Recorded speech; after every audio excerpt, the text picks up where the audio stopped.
Salmo 119, vamos ler os versículos 9 a 16, a segunda estrofe deste Salmo 119. Vou esperar os slides aparecerem ali para a gente poder acompanhar também pela tela. Salmo 119, versículos 9 a 16.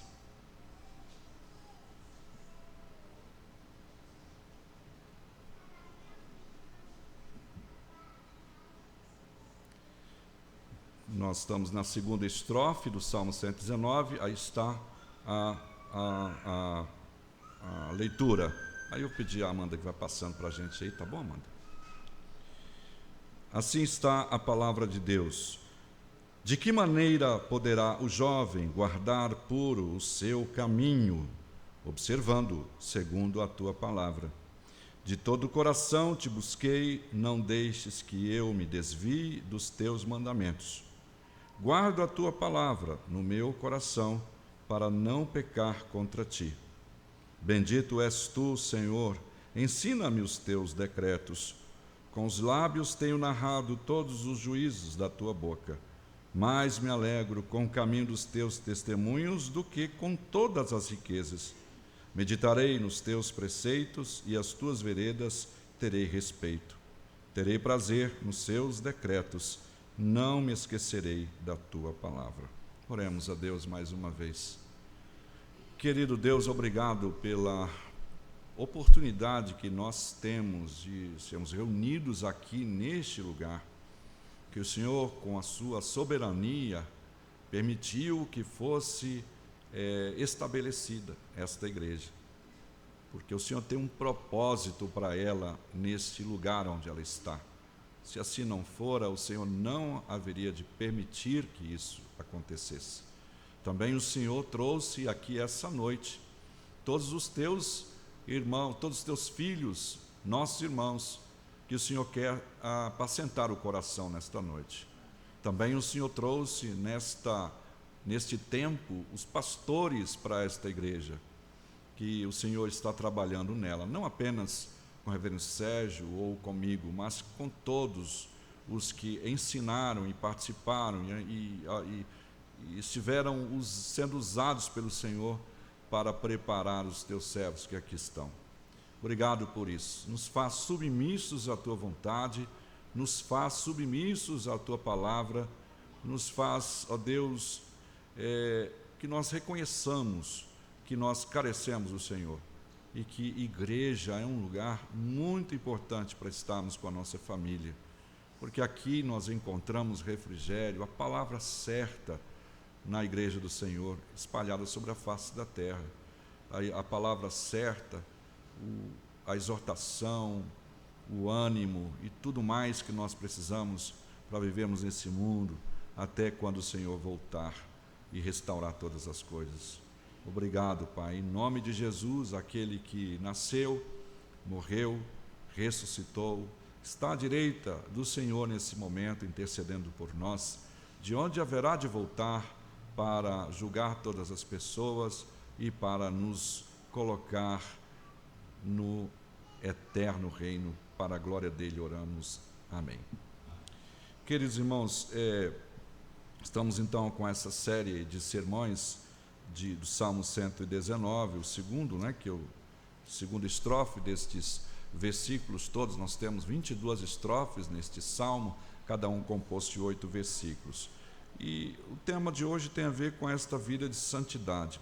Sabe, às vezes nós buscamos, e nesse contexto que a gente está vivendo, não apenas no que diz respeito àqueles que não são cristãos, né? Nós muitas vezes vivemos e observamos que há uma busca por coisas fáceis da vida.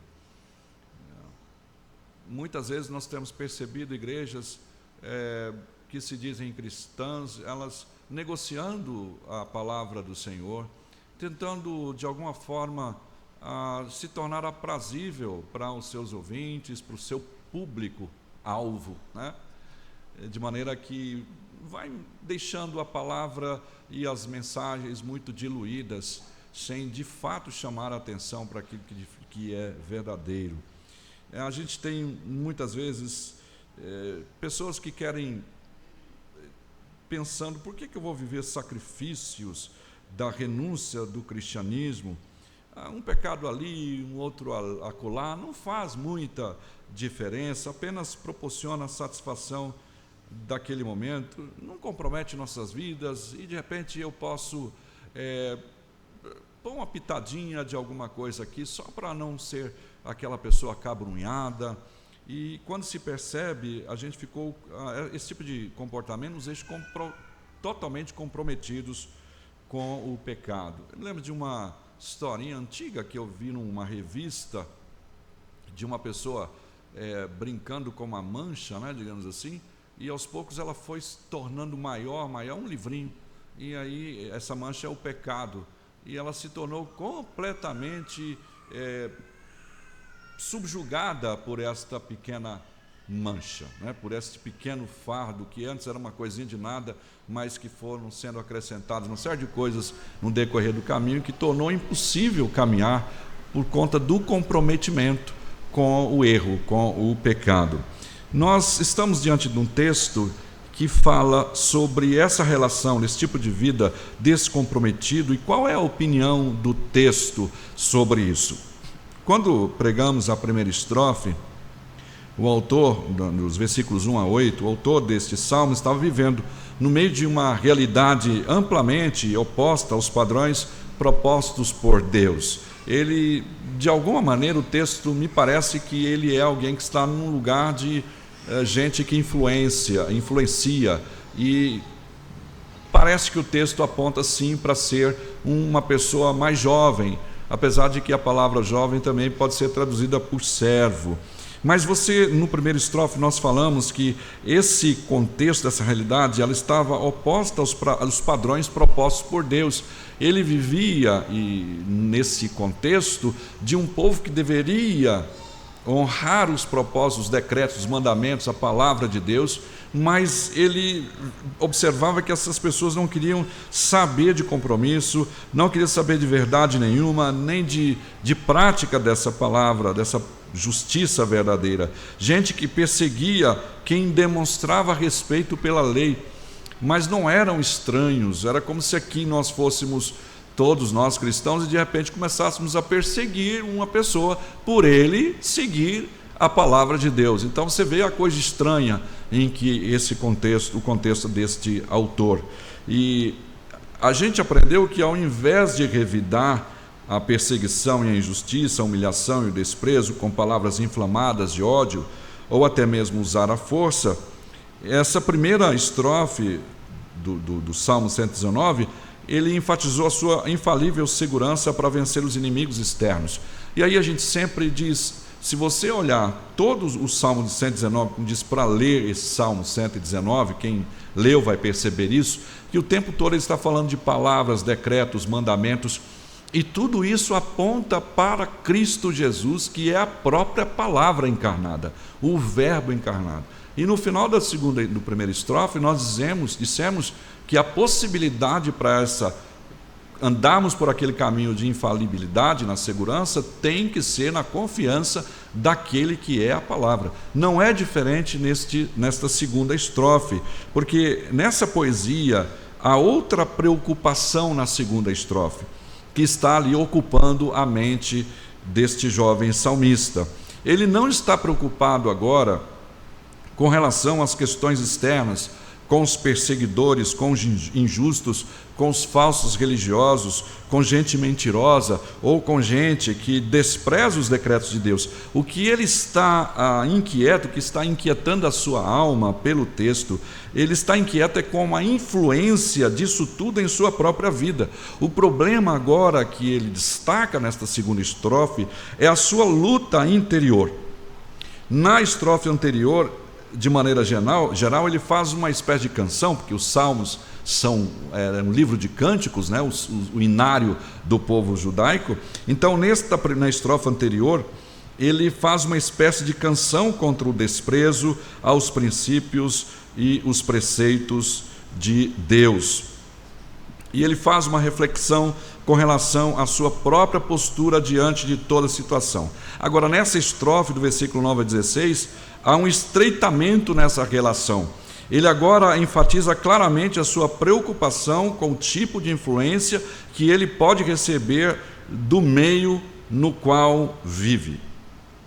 Ele sente que pode ser que, por receio de isolamento e por medo da perda de alguns prazeres, pode se sentir levado a negociar algumas coisas que jamais podem ser negociadas. Tem sempre uma coisa interessante, a gente fala, nós precisamos agradar as pessoas, né? E aqui você percebe claramente que a gente pode chegar à conclusão de que essa máxima de eu tenho que agradar a todos é muito perigosa.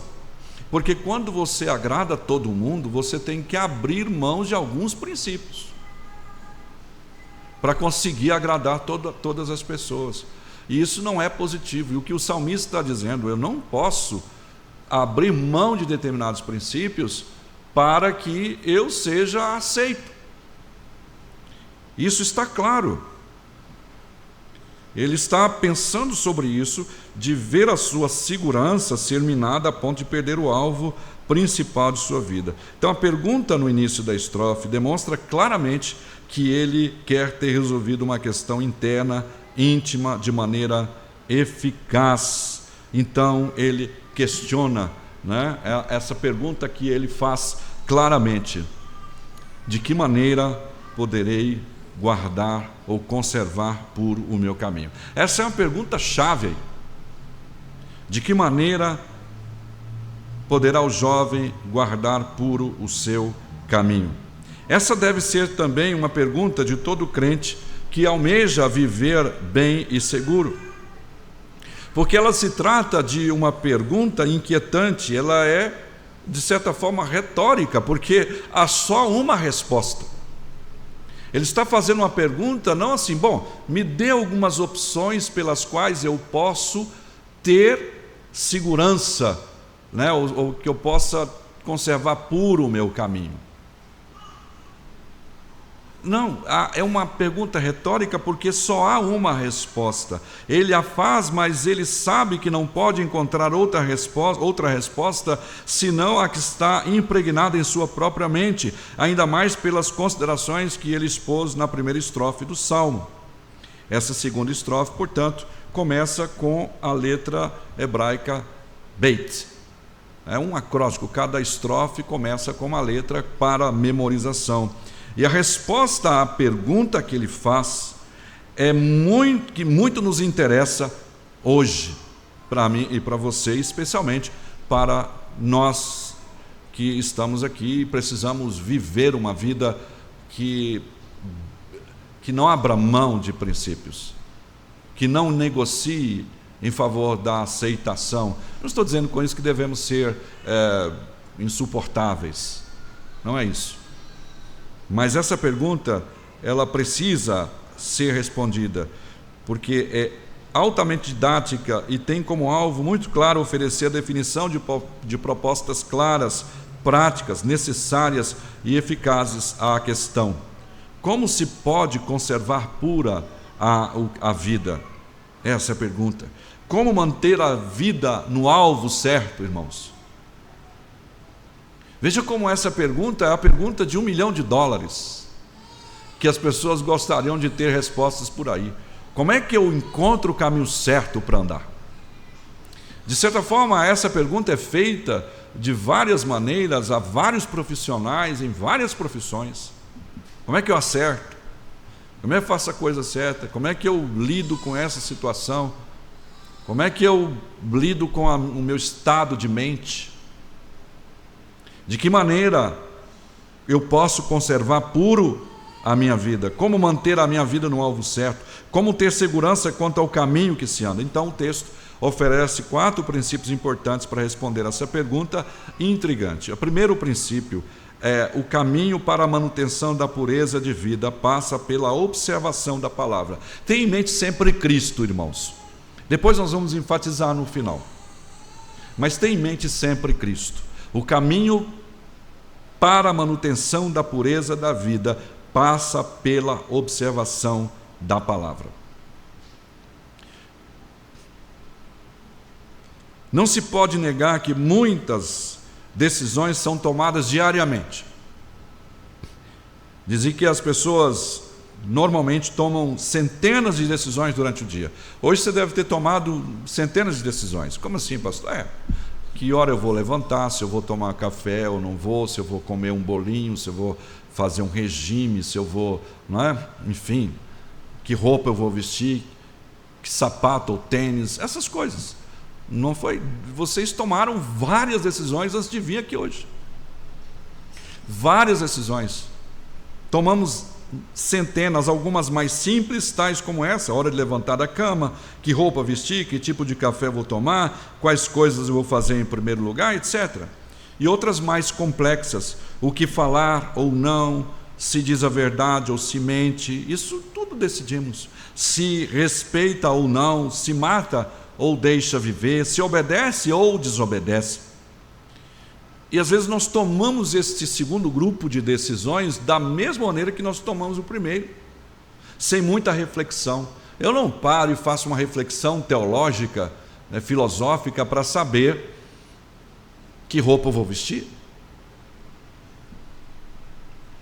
E nós não podemos tomar decisões como essa. Será que eu falo a verdade ou minto? Da mesma maneira, na mesma toada, como costumam dizer, porque todas têm efeitos, sejam simples ou complexos.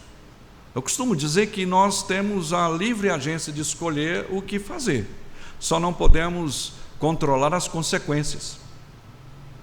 A gente pode até imaginar quais seriam as consequências, mas nós não temos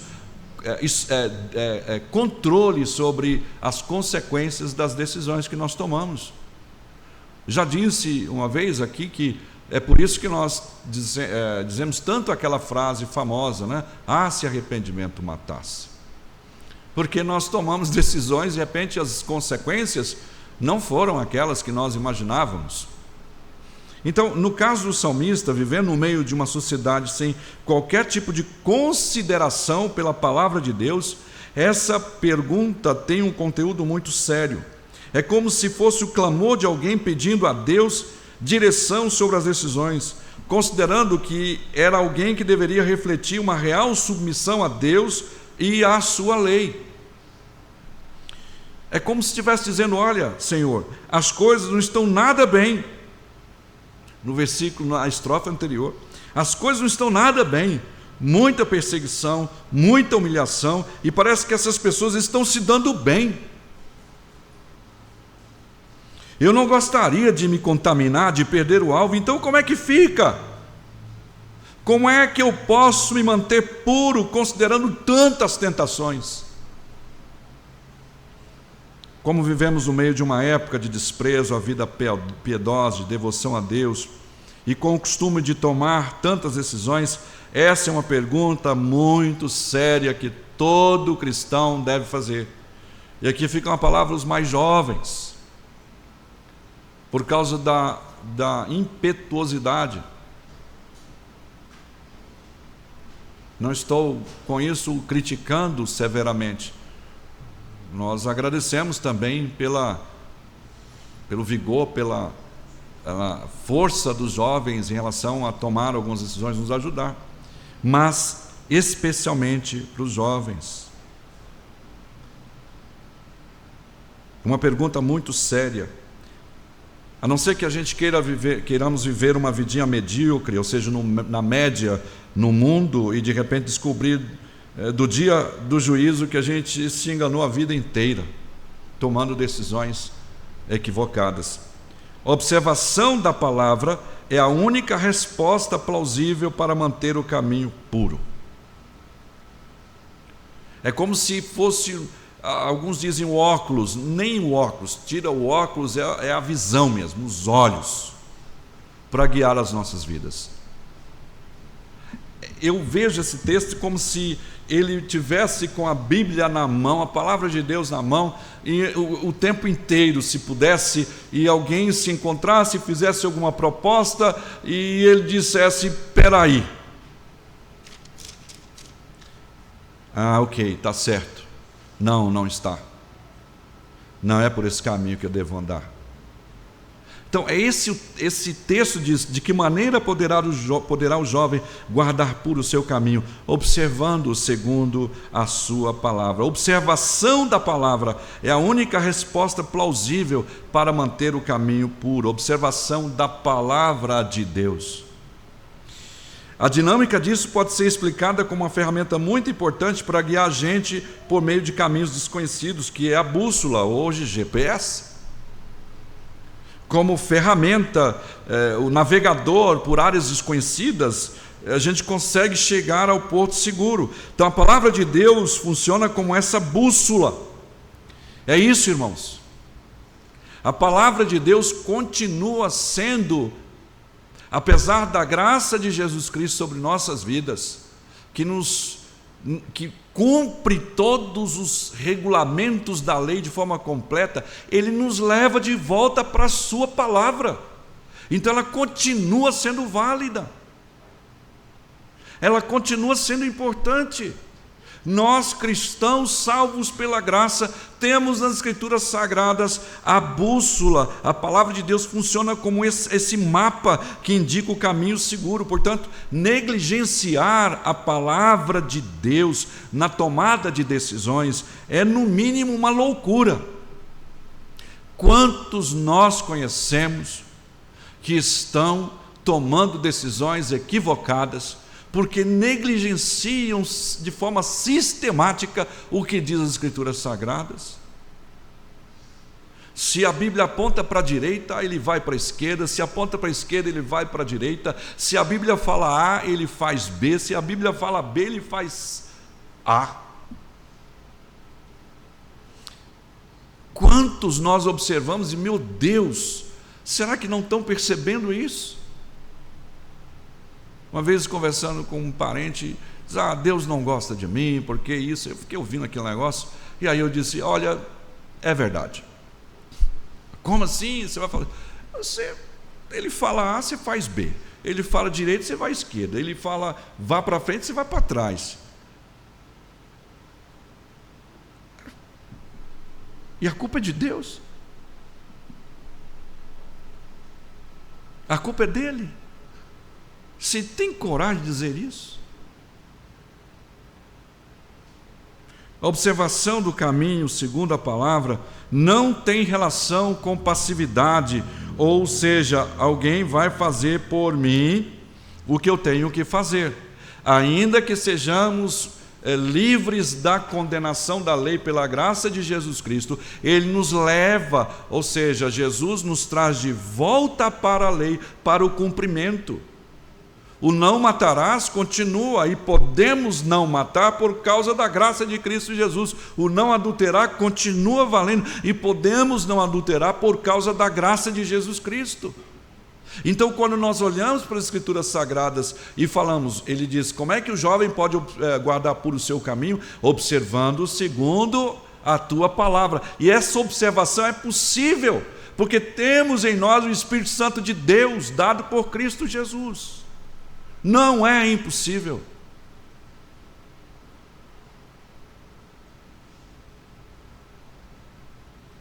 Tem a ver com um trabalho direto, de comunhão, de manutenção de atividade, no sentido de preservar esse caminho no rumo certo, por gratidão a Jesus Cristo, em respeito e honra ao Senhor. Muitos tomam decisões sem um mínimo de observação, de julgamento. Essa observação precisa ser de todo o coração, como diz o versículo 10, de todo o coração. A mesma expressão utilizada na estrofe anterior, que enfatiza uma investigação com a participação de todos os sentidos da pessoa, de forma intelectual, atenta, clara, meditativa, de sentar e conversar, de orar, de pedir a Deus, me ajuda para eu observar isso. Me dê a sua força, segura aqui o meu caminho, a minha mão, caminha comigo. Essa observação de comunhão, de todo o coração, de todo o ser, é uma investigação que participa todos os sentidos da pessoa, a visão, a audição, o olfato, tudo. A gente então diz, Deus, eu estou aqui. E com a graça de Jesus Cristo, o Senhor me indica o caminho certo, que é a observação da sua palavra. Não foi revogada. Ela foi cumprida totalmente em Cristo e me dá condição para que eu possa fazer isso. Eu posso. Por causa de Cristo Jesus. De todo o coração fala do homem interior, da sua integralidade, uma investigação com resoluta convicção. Como já dissemos na exposição da estrofe passada, quando uma pessoa coloca na frente de todas as suas prioridades a busca pela descoberta de princípios bíblicos que possam definir suas decisões, ele é muito mais feliz naturalmente, e ele pode ter muito mais certeza da vontade de Deus para a sua vida, porque está observando o caminho segundo a palavra de Deus. Essa observação precisa considerar a luta contra a própria natureza. Veja, o versículo 10 ainda diz: de todo o coração te busquei, não deixes que eu me desvie dos teus mandamentos. Quando ele pede a Deus que não deixe fugir dos seus mandamentos, é um clamor com relação à sua própria natureza corrupta. Eu estava dizendo na reunião do presbitério esses dias, conversando lá, que a gente precisa observar claramente aqui como é essa relação da nossa natureza e como nós encontramos a redenção em Cristo Jesus, porque aqui ele está dizendo claramente que ele não pode fugir dos mandamentos de Deus. É uma declaração de que a natureza, se for pela minha própria natureza, eu vou fugir.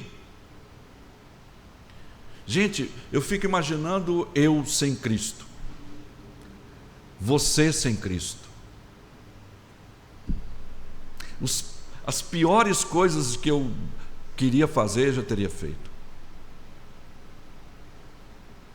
A nossa natureza, ela precisa dessa palavra, desse Cristo vivo, que nos leva à observação da palavra para lutar contra isso. É uma luta contínua.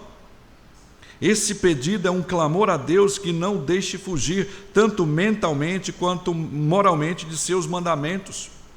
Se formos bem honestos, sabemos que há coisas que Deus nos pede para fazer que estão frontalmente contra o nosso desejo pecaminoso.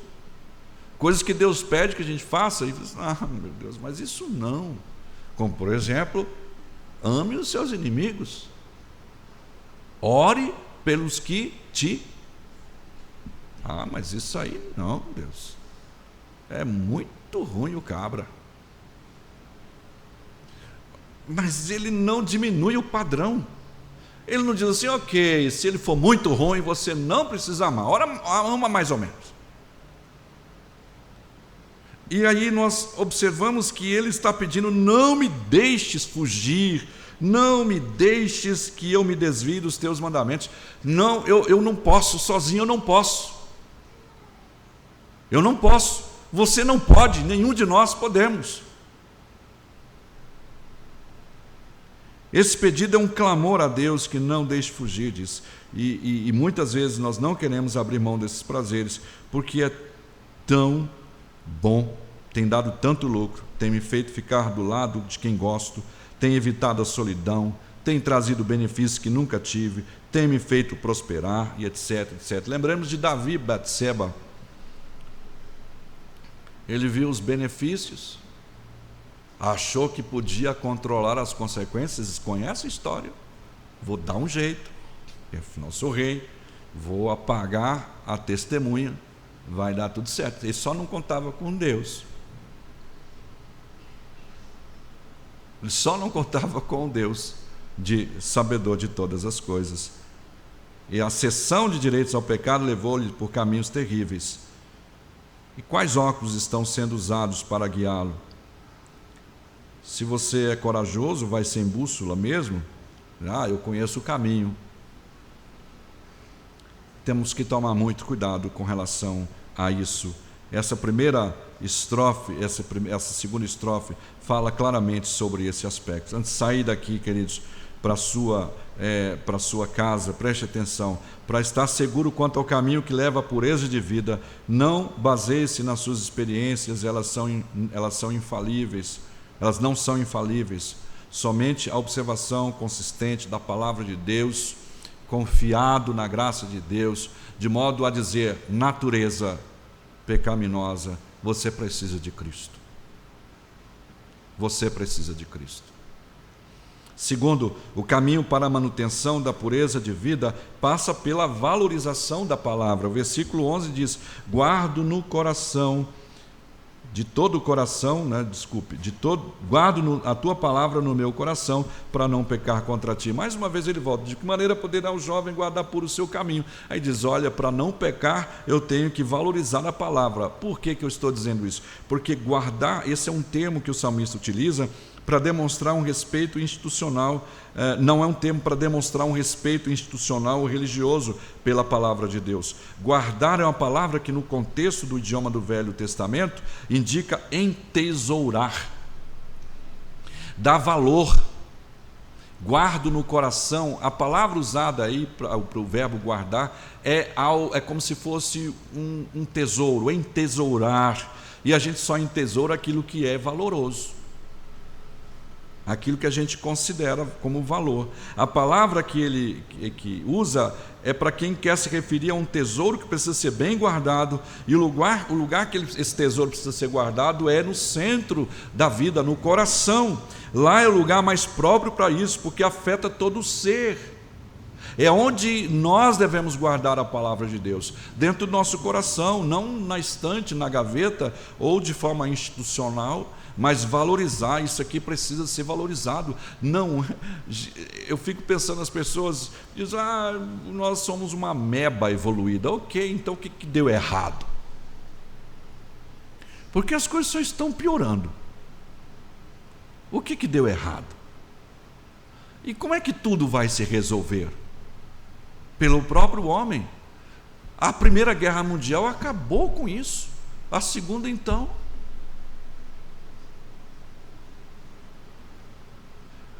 A resposta está aqui. O que deu errado foi a rebelião contra Deus. E como isso é resolvido é pela graça de Jesus Cristo.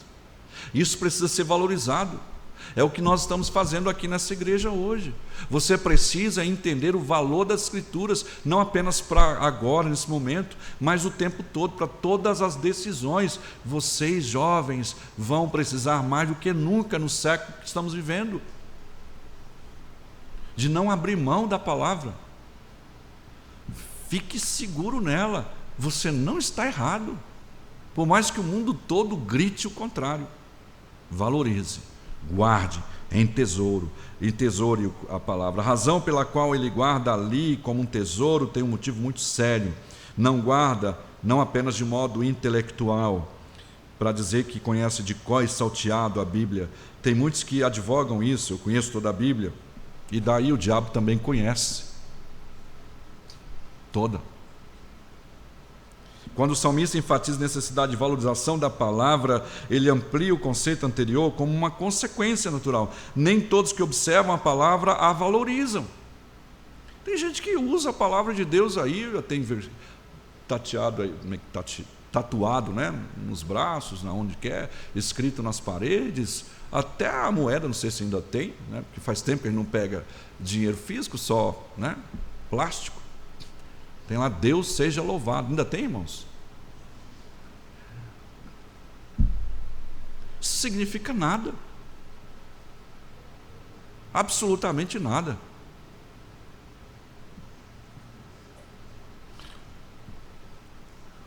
Uma vez eu vi pessoa escrito 1000, 10.000, né, tatuado. Nada contra tatuagem, apenas a frase. Aí eu perguntei: o que é isso aí? 1000 cairão à sua direita, 10.000 à sua esquerda. Está resolvido.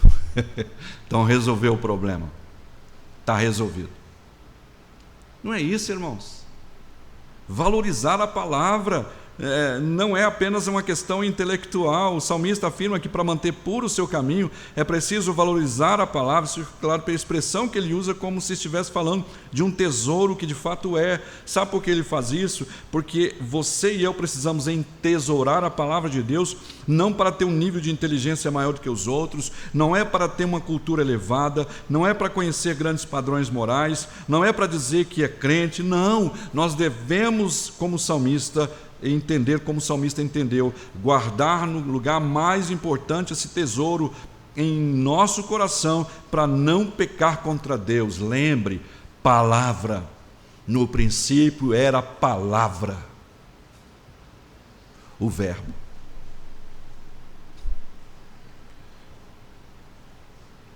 E não incorrer em penalidades da lei, porque eu guardo em mim e sou guardado pela palavra. O jovem salmista reconhece que se não fizer isso, seu caminho será um lamaçal, não terá firmeza nem segurança para andar, pois vai pecar contra Deus. O versículo 12, ele diz claramente: bendito és tu, Senhor, ensina-me os teus decretos. Ele amplia essa valorização do temor ao dar o reconhecimento da santa reputação de Deus. Bendito és tu, Senhor. A palavra que eu quero guardar não é de um político, não é de um filósofo qualquer, não é de um líder religioso qualquer, não é de um pastor qualquer, mas é do bendito Senhor. A palavra é dele, portanto vai ser eficaz, ela vai ser cumprida. É uma consequência natural de quem reconhece o valor da palavra, por entender que o contrário disso é pecar contra Deus. A expressão flui com muita naturalidade, como fruto de coração que sabe reconhecer a personalidade de Deus. Bendito és tu, Senhor. Está cometendo constantemente mesmo os pecados contra Deus? Então, com certeza, o seu tesouro tem sido outro. Cristo não está entesourado lá dentro. A palavra, o verbo, o Espírito Santo não está, e você precisa rever isso. Não tem valorizado a palavra de Deus nem um pouco, nem dado reconhecimento à sua santidade. Deus quer de você hoje que você valorize a palavra, o verbo, os mandamentos, os decretos, para que possa viver dignamente, em pé, diante do Senhor, por causa da palavra entesourada no coração. E como jovem salmista, bendiga ao Senhor. Terceiro, o caminho para a sustentação de pureza passa pelo ensino da palavra, isso é, pela prática do discipulado. Veja o versículo 13, diz: com os lábios tenho narrado todos os juízos da tua boca. Isso faz parte, irmãos. Isso faz parte, isso é importante com relação a guardar na palavra. Quando a gente dá aula lá, o tempo todo você está dando aula, você tem material, você dá uma palestra, e isso começa a ficar dentro do seu coração, de repente você não precisa de estar com nada anotado, porque isso vai ficando, aqui a gente chama de capital intelectual, que vai sendo adquirido com leitura, com uma série de coisas. Então, quando a gente ensina a palavra, a tendência é guardá-la mais ainda. Quando nós ensinamos quem é a palavra, nós temos mais intimidade com ele. Tem a ver com a prática do discipulado, pois a tendência natural de quem testemunha a palavra de Deus para outro tem muito mais condições de permanecer em pureza de vida, porque ele sabe que está testemunhando a respeito do verbo da vida, que habita na vida dele e que leva ao entendimento de que carece ser exemplo para a vida dos outros, como Cristo diz em 1 Pedro: eu vos deixei exemplos para seguir os passos dele, Pedro falando. Ele vos deixou exemplo, e a palavra exemplo lá é hipograma, que é aquela mesma coisa que a gente usa para alfabetizar crianças. A gente coloca lá aquelas linhas pontilhadas e elas vão aprendendo a fazer letras, né, o O, B, C, enfim, e aí quanto mais perto, melhor ele vai aprendendo a ser cursivo. A palavra que Pedro usa para Jesus lá é essa: ele vos deixou hipograma para seguir os passos dele. Ou seja, para eu ser discípulo de Jesus é um jeito, é um hipograma, eu tenho que seguir, eu tenho que ensinar isso, eu tenho que narrar considerando o que a Bíblia diz. Eu preciso narrar, eu preciso discipular, eu tenho que falar dessa palavra para outras pessoas, porque isso cada vez mais me ajuda a observar o meu caminho, ensinando outras pessoas. A frase significa: com os lábios eu tenho contado com precisão, recontado tua palavra, contado e recontado, ou seja, eu tenho sido detalhista com tudo aquilo que tenho aprendido do Senhor. É muito parecido com aquilo que Jesus manda os seus discípulos fazerem, que é ensinando todas as coisas que vos tenho ordenado. para mim está muito claro que a sustentação da pureza de vida precisa passar pela prática do ensino acerca do Evangelho. Quer crescer na vida? Quer vencer pecados que estão te assediando com insistência? Comece a discipular alguém hoje mesmo. Jesus disse no último versículo: eis que estou convosco todos os dias até a consumação do século. Sabe o contexto que ele falou isso? Do discipulado. Preste atenção lá. Claro que ele está conosco em todos os momentos, mas usar esse versículo, eis que estou convosco todos os dias até a consumação dos séculos, para eu fazer qualquer outra coisa, não condiz com a realidade do contexto. Está dizendo que está durante o discipulado. Quando você estiver fazendo discípulos, ele está com você, você pode contar com isso. A valorização da palavra passa por isso. O discipulado sempre foi uma marca da igreja que é identificada com Cristo. Discipular faz o crente amadurecer, porque ele caminha com Cristo e deseja que ela caminhe. Por último, o caminho para a manutenção da palavra de vida passa pelo estudo da palavra de Deus, porque não é só eu entender a palavra, eu valorizar a palavra, eu ensinar para o outro, mas não pôr dentro da minha mente esse estudo diário.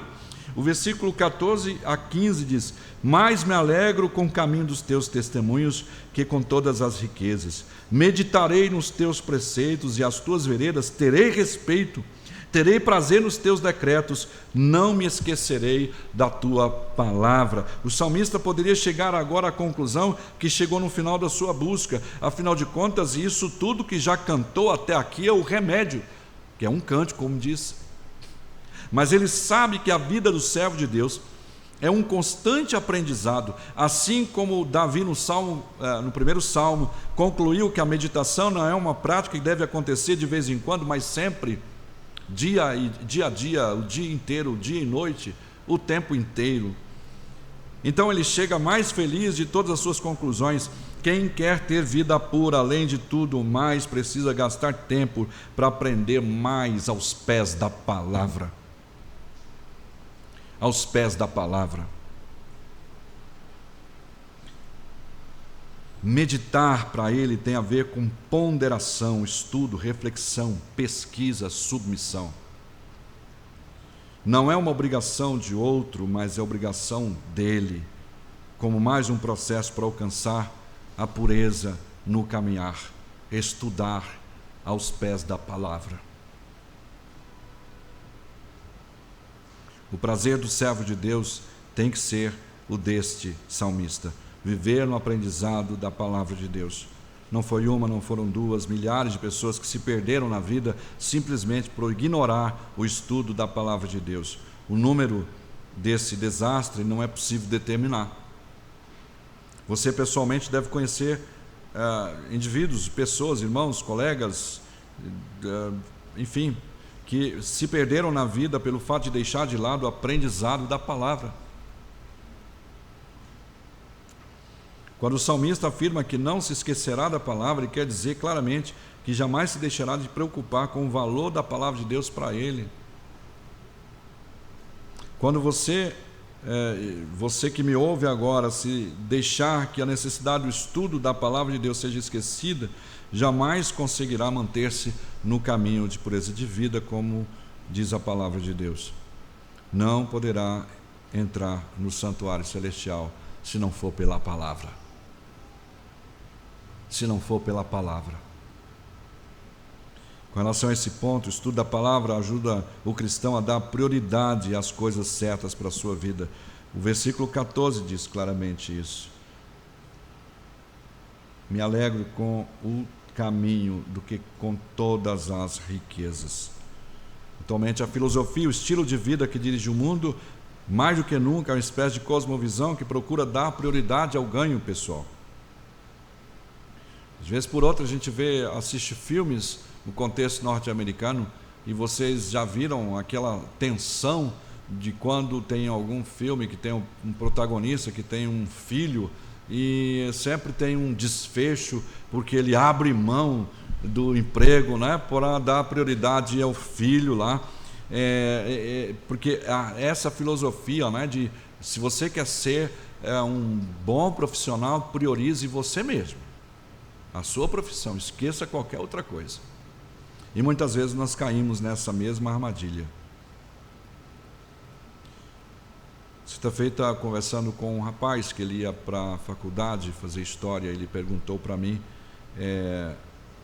que se podia ser um bom professor de história e ser um bom cristão, se ele seria um ótimo cristão e um péssimo professor de história, ou um ótimo professor de história e um péssimo cristão. Ele diz: não precisa ser assim. Não precisa. Valorize a palavra de Deus, você vai ver que todas as outras coisas são completas pelas Escrituras. Espero que a própria história não pode ignorar o cristianismo. A história do mundo está entranhada com o cristianismo. Tem muita gente entrando por esse tipo de caminho. Por causa das riquezas, tem aberto mão da vida eterna. Não tem tido tempo. O salmista em questão afirma claramente na estrofe que inicia com uma pergunta crucial. Para ele, que caminho puro precisa dar prioridade às coisas certas. E para ele, a coisa mais valorosa é a palavra de Deus.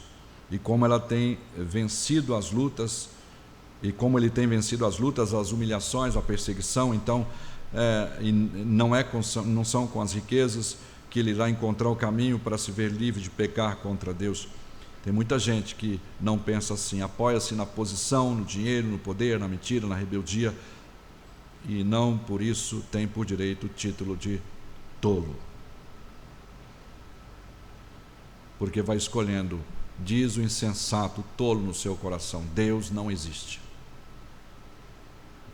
Queridos irmãos, entenda antes de ir para sua casa. A Bíblia diz no Salmo 14:1: os tolos pensam assim: Deus não existe.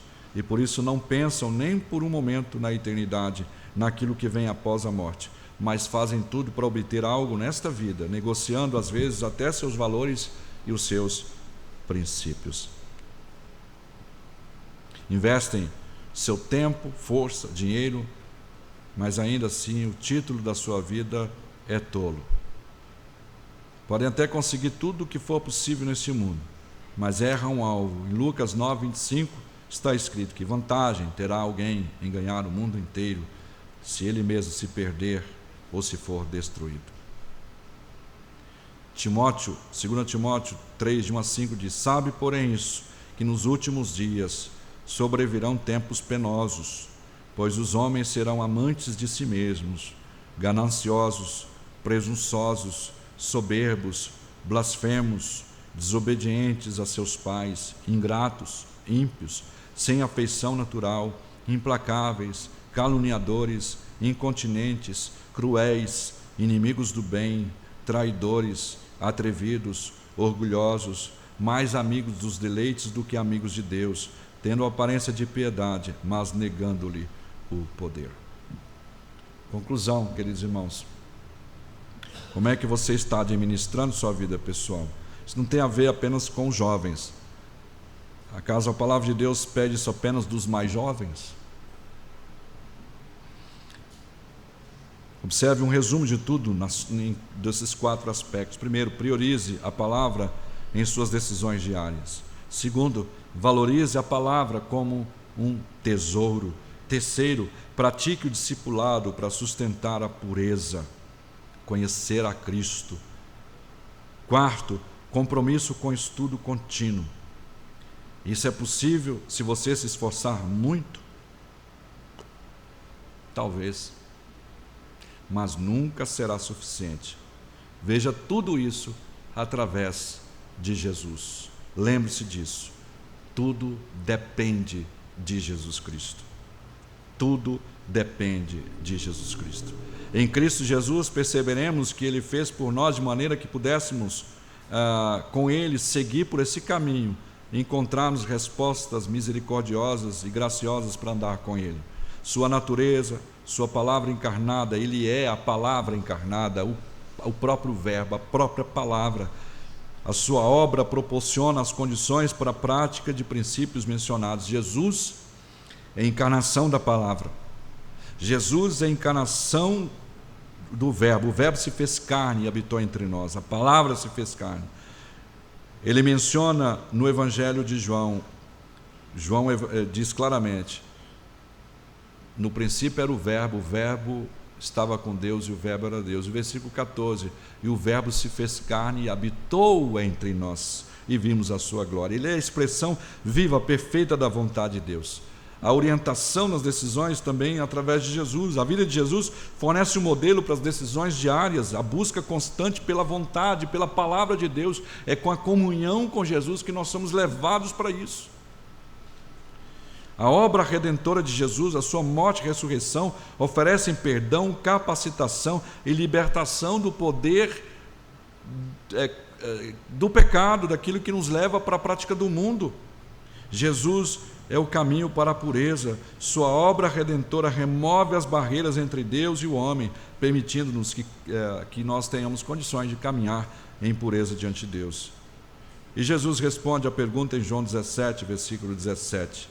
Veja o que ele diz: santifica o seu povo, e o caminho santifica-os na verdade.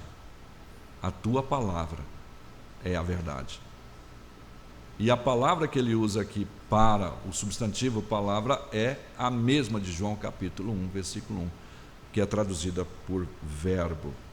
É verdade, nele nós podemos encontrar condições, recursos, possibilidades, a capacidade de viver uma vida pura, observar a palavra, valorizá-la, praticar o discipulado, estudá-la continuamente. É possível por causa da obra redentora de Cristo Jesus, pelo exemplo que ele nos deixou. Por isso temos condições de dizer para Deus: não me deixe sucumbir, não me deixe sucumbir, não me deixe, a minha natureza não vai sozinha conseguir.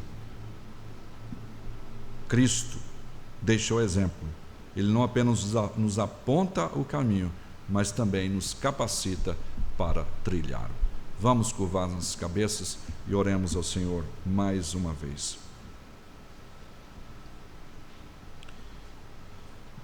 Querido Deus, nós te agradecemos pela tua palavra. Agradecemos pelo Filho encarnado, o Redentor, o nosso Salvador.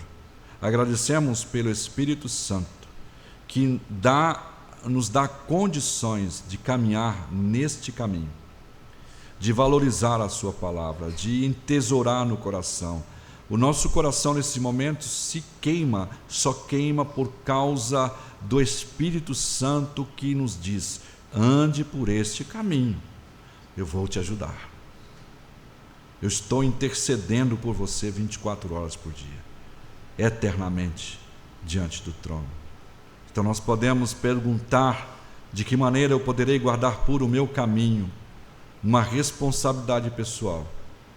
E podemos observar a palavra, porque Deus, através de Cristo Jesus, habita em nossos corações, e nós podemos caminhar por esse caminho.